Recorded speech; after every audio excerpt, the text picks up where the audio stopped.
the number of people actually write in Yiddish, write new material, is really limited. It's a very small pool, and I know every one of them.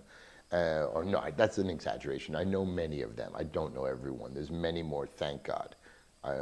Really more. But, you know, so when I wanted to, with the Klezmatics, write the first Yiddish song about smoking pot, I went to Michael Wex, and he wrote the words and I wrote the music, and we collaborated, and it was great because we had to find the terminology for what do you call it, and what are we using historical references, which there are.